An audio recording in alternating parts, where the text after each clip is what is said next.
Hello everyone, and welcome back to Rules as Written Character Builds. My name is Zach, and on this channel I make character builds for 2024 5th edition Dungeons & Dragons, trying to strike a balance between theme and combat capability. You'll have to excuse me this week, I came down with a bit of a cold. One of the reasons why this video's upload is so late. Sorry about the tone of my voice, I just got some sniffles. Anyway, let's get into the build. This week, we're taking a look at a build that I originally intended to do with the 2014 rule set and take advantage of the old -5 to hit for +10 damage mechanic of the Great Weapon Master feat. In 2024, that feat changed, but I think we can still make a pretty solid build with that groundwork. So this one's all about using the Artificer class, specifically the Battle Smith Subclass, to make melee weapon attacks using our intelligence, and also using heavy weapons for the extra damage from Great Weapon Master, and finding ways to attack with advantage to benefit from the Elven accuracy feat. So let's get into this week's build, the Shadow Glaive. With these videos, I focus only on features that either play into the character fantasy or are necessary for the mechanical play of the build. For this reason, you'll often see me skip over class features. That's just me trying to stay on course and keep these videos to a reasonable length. So, our main source of advantage for attacks with this build after level 5 is going to be from the Darkness spell. And to pick up that spell, we're going to be using the Elf species. Elf has always been a crowd favorite for D&D players. Dark Vision, advantage on saves against Charmed, Keen Senses, the Trance feature, a lot of good stuff here. In 2024, you choose a lineage for your Elf, and we are going with Drow. This improves our dark vision by an extra 60 feet up to 120 feet at level 1 with the Dancing Lights cantrip. At level 3 you get the Fairy Fire spell, another solid advantage granting spell by the way, and finally at level 5 you get the Darkness spell. With this one we can choose our own spellcasting modifier for these spells, so we're going to go with intelligence. For our ability scores, we're going to want a good intelligence and constitution. We're also going to be wearing heavy armor and using heavy weapons, so we'll need at least a 13 strength to meet those strength requirements. So our ability scores will look like this: a strength of 13, a dexterity of 12, constitution of 15, intelligence of 15, wisdom of 8, and charisma of 8. For our background, we are actually going to be going with a 2024 Player's Handbook background for the first time in a while, criminal. This will get us proficiency in stealth and sleight of hand. We also get the alert feat from this background, giving us proficiency in initiative. We don't have a great dexterity even though we are an elf, so this is going to be a nice little bonus. We'll use our background to increase our intelligence by +2 and our constitution by +1 for a 15 and a 16 respectively. We're going to start out in fighter with this build, that way we can have all the weapon or armor proficiencies, so start out using chainmail and a halberd. Now I know, this build is called Shadow Glaive, so you thought we'd probably be using a glaive, but the Gray's weapon mastery doesn't give any benefits to you unless you miss with an attack, and the way we're trying to get advantage and use Elven accuracy, I don't think we're going to be missing all that often, so I would much rather take advantage of the halberd's cleave mastery property. That being said, both of these weapons deal 1d10 slashing, so it doesn't really change that much. Now, heavy armor has strength requirements. Chainmail requires a 13 strength, and splint and plate mail require a 15. So for the time being, we can only wear chainmail armor, but we will end up with a 15 strength eventually to be able to wear those better armor options. Now, let's take a look at our roadmap. Level 1 will be Fighter level 1, 2 through 6 will be Artificer levels 1 through 5, 7 through 16 will be Fighter levels 2 through 11, 17 through 19 will be Artificer levels 6 through 8, and finally level 20 will be Fighter level 12. This path starts us out with all of our proficiencies and a fighting style right at level 1 before heading into Artificer to grab our subclass and extra attack. Then we shift over to Fighter for the majority of the build to pick up that extra attack 2. Then it's the classic 12-8 split for 2 epic boons. So first off, Fighter level 1 will get us Constitution save proficiency, a fighting style, and weapon masteries. With our fighting style, we're taking blind fighting. This is such a great fighting style. It gives you 10 feet of blind sight all day long in and out of combat. This is what's going to allow us to see inside of our own darkness spell at level 5 when we do get that spell from our species. We're also going to get weapon masteries. Although I love the aesthetic of the glaive with this build, like I said, we're going with the halberd to take advantage of the better weapon mastery, and that weapon mastery is cleave. If you hit a creature with a melee attack using this weapon, you can make a second attack roll with the weapon against a second creature within 5 feet of the first that is also within your reach. On a hit, the second creature takes the weapon's damage, but you don't add your ability modifier to that damage unless that modifier is negative. You can make this extra attack only once per turn. Fighters get 3 weapon masteries at level 1. We only really need the Artificer levels 1 through 5 will pick us up spellcasting, replicate magic item, the Battle Smith subclass, an ability score improvement, and extra attack. Now, as far as spellcasting as an Artificer goes, Artificers are a half caster like Paladins and Rangers, but unlike those classes, they actually get cantrips built in. Since we don't get our intelligence-based melee attacks until we pick up the Artificer subclass at Artificer level 3, go ahead and grab the True Strike cantrip right now, so we can make a weapon attack in that casting using our spellcasting modifier. Then at Artificer level 2, we get Replicate Magic Item. This replaces the old infusion system that Artificers used to have. Definitely take the +1 weapon to give us a +1 halberd. For the other 3, just take whatever you like. Personally, I like Cap of Water Breathing for the utility, and Goggles of Night to improve our already improved dark vision to a whopping 180 feet. Also, Bag of Holding is usually a must take. Artificer level 3 gets us our subclass, and we're going with Battle Smith. This gives us 2 features. Battle Ready. Your combat training and your experiments with magic have paid off in 2 ways. When you attack with a magic weapon, you can use your intelligence modifier instead of strength or dexterity modifier for the attack and damage rolls. You gain proficiency with martial weapons. Alright, so we already had proficiency with martial weapons, but now that we have our +1 halberd, we can use that magic weapon to make attacks using our intelligence modifier. We also get a little mechanical buddy in the form of the Steel Defender. A companion isn't really the focus of this build, so I won't spend any time on it, but it's still nice to have a little friend. You can command it in combat using your bonus action, and it acts on your turn. This subclass also gives us the Shield and Heroism spells. Personally, I love Shield. Along with our Steel Defender and the Shield spell, we now have a use for our bonus action and our reaction. So this was a big level for us action economy wise. Artificer level 4, character level 5 gets us our first ability score improvement, and we are grabbing the Elven Accuracy feat. Increase your dexterity, intelligence, wisdom, or charisma score by 1 to a maximum of 20. Whenever you have advantage on an attack roll using dexterity, intelligence, wisdom, or charisma, you can reroll one of the dice once. Use this feat to bump your intelligence up to 18 for the +4 modifier. Now this level, character level 5 also gets us our species spell, Darkness. So now we can cast Darkness on ourselves, creating a 15-foot radius area of magical darkness. And we can see within 10 feet of that darkness thanks to our blind fighting style. That means only the last 5 feet of the darkness and beyond are blocked from our vision. So we can envelop enemies in our darkness. And since we are an unseen attacker within the darkness, any attack we make on an enemy will be made with advantage. And any attack made against us will be made with disadvantage. That advantage within the darkness is going to activate our Elven Accuracy. So if we miss with the attack, we can re-roll one of the dice, giving us 3 d20s to choose from when deciding what our to hit is going to be. And if somebody manages to hit us, even with that disadvantage on their attack roll, we can just throw up Shield for a +5 to our armor class. So all in one, this spell is giving us offense and defense. Pretty great. Next is Artificer level 5, character level 6. We're going to pick up extra attack. So now we can swing our halberd twice, 3 times if there's an enemy to cleave into. Our subclass at this level also gives us the Shining Smite spell. I know a Shining Smite doesn't sound very on brand for the Shadow Glaive, but as long as our target is within the darkness, that light from the spell will be snuffed out immediately. So really we're just using it for the extra radiant damage. Plus with Elven Accuracy, we might be critting more than you would think, so having a smite in your pocket for those crits is going to feel really great. Alright, now that we've locked down our main mechanic here, darkness and extra attack, we're going to head back into Fighter. Fighter levels 2 through 11 is going to get us Action Surge, the Eldritch Knight subclass, the Fighter level 4 ability score improvement, the Fighter level 6 ability score improvement, War Magic, the Fighter level 8 ability score improvement, Eldritch Strike, and extra attack 2.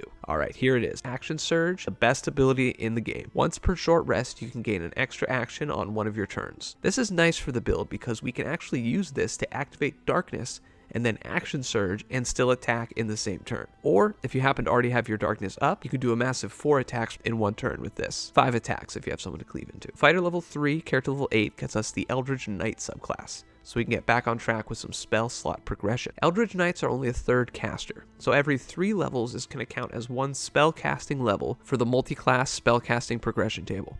Right now, we are technically a 4th level caster because we are taking half of our Artificer levels rounded up. So Artificer level 5, that means we are 3 levels in spellcasting, and a third of our Eldritch Knight levels rounded down. So that's 1. 3 plus 1 is 4. We're a 4th level caster. We should also, at this point, now that we have access to wizard cantrips, grab the Green Flame Blade and the Booming Blade spells. We'll be using them later. Now, Fighter level 4, character level 9 grants us another ability score improvement. This time, we're picking up the Polearm Master feat. Increase your strength or dexterity score by 1 to a maximum of 20. Immediately after you take the attack action and attack with a quarterstaff, a spear, or a weapon that has the heavy and reach properties, you can use a bonus action to make a melee attack with the opposite end of the weapon. This weapon deals bludgeoning damage, and the weapon's damage die for this attack is a d4. While you're holding one of the previously listed weapons, you can take a reaction to make 1 melee attack against a creature that enters the reach you have with that weapon. So we already have some good bonus action options in the form of either our Steel Defender's attacks or our Shining Smite spell, but what I really wanted this this feat for was the reactive strike feature. Now we can strike enemies as they enter our little ring of darkness. Plus, as I've said before on this channel, you can cleave off of reaction attacks. So if we already have an enemy in our darkness and another enemy enters our reach, we can attack them both, making both of the attacks at advantage. This feat's going to increase our strength to 14. Fighter level 5 gets us extra attack, which we already have, so let's just roll straight into fighter level 6, character level 11 for another ability score improvement. This time we're picking up the Great Weapon Master feat. Increase your strength score by 1 to a maximum of 20. When you hit a creature with a weapon that has the heavy property, as part of the attack action, the weapon deals extra damage equal to your proficiency modifier. Immediately after you score a critical hit or reduce a creature to 0 hit points with a melee weapon, you can make one attack with the same weapon as a bonus action. At this point, we can make 2 attacks with our action, 3 if we have a second target to cleave into, and our proficiency bonus is +4. Our intelligence score is 18, meaning it is a +4, and we're using a +1 magic weapon. That means that our total damage modifier is +9 thanks to this feat. This feat also brings us up to a 15 strength, meaning we can now wear plate mail or splint mail without the speed penalty. Fighter level 7 gets us an ability that I am really excited about, the Eldritch Knight feature, War Magic. When you take the attack action on your turn, you can replace one of the attacks with the casting of one of your wizard cantrips that has a casting time of 1 action. So this is why we grabbed those blade cantrips earlier. We can now replace one of our weapon attacks with a blade cantrip, which makes a weapon attack as part of the casting, but adds extra damage dice to it. Green Flame Blade works amazingly with a cleave build, since it does extra fire damage to a second target, so it almost feels like you're making 2 cleave attacks instead of 1. But Booming Blade is the one I'm really excited about here, because most enemies aren't going to want to be within our darkness sphere, so when we roll up on them and hit them with a Booming Blade, when they inevitably try to run away to get out of our darkness, they'll take that extra damage. So then they're left with this kind of horrible decision to make. Do you want to stay in the darkness and keep getting hit with the halberd, or do you want to leave the darkness and take the Booming Blade damage, plus maybe even an opportunity attack too? Alright, we're at level 12 at this point, so that means that those blade cantrips are dealing an extra 2d8 damage on hit. Fighter level 8 gets us another ability score improvement. This is our last general feat before we'll be eligible for epic boons, and we're going to use it to take War Caster. Increase your intelligence, wisdom, or charisma score by 1 to a maximum of 20. You have advantage on constitution saving throws you make to maintain concentration. When a creature provokes an opportunity attack from you, you can replace the attack with the casting of a spell. The spell must have a casting time of 1 action and must target only that creature. You can perform the somatic components of spells even when you have weapons or a shield in one or both hands. So we're mainly here for the advantage on concentration checks. We already have proficiency in con saving throws, so that advantage on top of the proficiency is pretty nice. For the reactive spell feature, we won't be able to use our blade cantrips because they only have a 5 feet range and our halberd has a 10 feet range, which means once that opportunity attack activates, we'll already be out of range of Green Flame Blade and Booming Blade. However, True Strike does not have a range, so you can use True Strike for these opportunity attacks. Alright, next on the list, fighter level 10 gets us the Eldritch Strike feature. When you hit a creature with an attack using a weapon, that creature has disadvantage on the next saving throw it makes against a spell you cast before the end of your next turn. We don't exactly have a save spell that's crucial to our build here, but this is still a nice feature to have. You can absolutely have Hold Person at this point thanks to the wizard spell list, or you might even just want to use this to get your fairy fire off. And now, the feature that we came all the way into fighter for, at fighter level 11, character level 16, we get extra attack 2. Now, we can make 3 attacks on our action, 4 if we have a target to cleave into, and then we can action surge for another 3 attacks for a total of 7 attacks. All of them are an advantage if we're in our darkness, and each one's going to benefit from the Great Weapon Master proficiency bonus damage modifier. Now, it's back into Artificer to line up our epic boons. Artificer level 6 through 8 will get us Magic Item Tinker, Flash of Genius, and an ability score improvement. Artificer level 6, character level 17, unlocks the ability to replicate uncommon magic items. Now we can grab some +1 armor to increase our armor class, and maybe even some boots of Elven kind to overcome that heavy armor stealth disadvantage. At this level, we can also eat magic items to regain spell slots as bonus action. Kinda cool. Artificer level 7, character level 18 gets us the Flash of Genius feature. When you or a creature you can see within 30 feet of you fails an ability check or a saving throw, you can take a reaction to add a bonus to the roll, potentially causing it to succeed. The bonus equals your intelligence modifier. You can take this reaction a number of times equal to your intelligence modifier, minimum of once, and you regain all expended uses when you finish a long rest. Now, I love this feature for keeping concentration going. We have proficiency in con saves, a 16 constitution, and advantage on those con saves. So if we do manage to fail, we can just chuck our intelligence modifier in there as well as a reaction, and we're probably going to pass. Alright, Artificer level 8, character level 19 gets us our first epic boon. And come on, you guys knew what we were going to do here. We're taking the boon of the Night Spirit. Increase one ability score of your choice by 1 to a maximum of 30. While within dim light or darkness, you can give yourself the invisible condition as a bonus action. The condition ends on you immediately after you take an action, a bonus action, or a reaction. While within dim light or darkness, you have resistance to all damage except psychic and radiant. Shadowy form is fantastic. Now we have resistance to all but 2 damage types while we're within our darkness. Plus, we're a pretty healthy build. We have a high con and we have a lot of fighter levels for that D10 hit dice, so this is just doubling an already decent pool of hit points. Max out our intelligence with this epic boon up to 20 for the +5 modifier. Now we're heading back to fighter for our final level to pick up another ability score improvement, aka another epic boon, and we are going with the boon of irresistible offense. Increase your strength or dexterity score by 1 to a maximum of 30. The bludgeoning, piercing, and slashing damage you deal always ignores resistance. When you roll a 20 on the d20 for an attack roll, you can deal extra damage to the target equal to the ability score increased by this feat. The extra damage's type is the same as the attack's type. So we're going to bump our strength with this one up to 16 for the +3 modifier. Ignoring resistances is nice,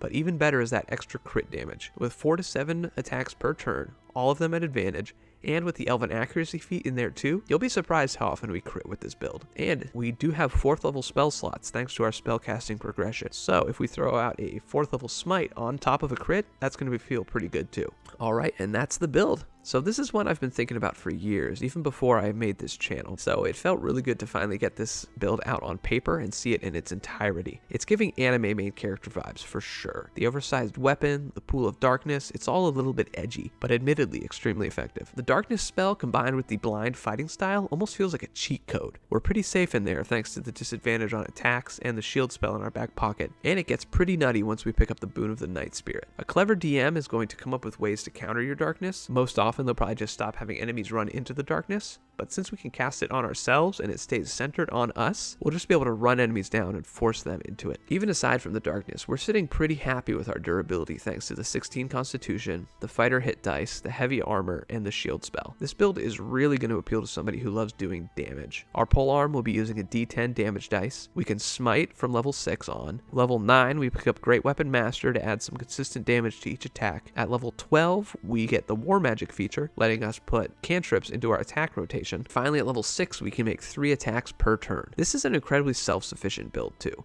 All we have to do is throw down our darkness spell and just start being a menace to enemies across the battlefield. Our spell slot progression is always going to outpace our spells known, thanks to the fact that we're multiclassing, but that's fine because we'll just upcast our smite whenever we want to do some burst damage. By the end of this, we'll be an 8th level spellcaster, so we'll have access to 4th level spell slots. Now, my favorite part about this build is the aesthetic. It is really on point. A dark elf surrounded by impassable magical darkness, making flurries of attacks with a gigantic halberd on enemies within that darkness. It makes for a really great assassin, running a target down, enveloping them in that darkness, booming blade to lock them down, action surge to deal huge amounts of damage. You are actually pretty durable too. The one unfortunate bit that I see with this build is that we have to deal with the stealth disadvantage for so long thanks to the fact that we're wearing heavy armors, but we're more about disappearing into magical darkness than we are about sneaking around outside of it, so I don't really mind that too much. All in all, this build has good survivability, great damage, pretty good spell selection thanks to using the wizard spell list from Eldritch Knight. What more could we ask for? And that's it. Thanks for tuning in to another episode of Rules as Written. I'm glad to finally get my first Artificer video out there with the 2024 Unearthed Arcana Artificer. I do have another idea for a Battlesmith who focuses on thrown weapons, but I think I'll wait a few weeks to put that one out, so it's not too much Artificer back to back. Next week, however, I will be doing a Cleric Monk multiclass, focusing on dealing lightning damage and combining the Tempest domain with the Way of the Ascended Dragon Monk subclass. So come back on Monday to check that out, and as always, subscribe for more Dungeons & Dragons content. See y'all next week.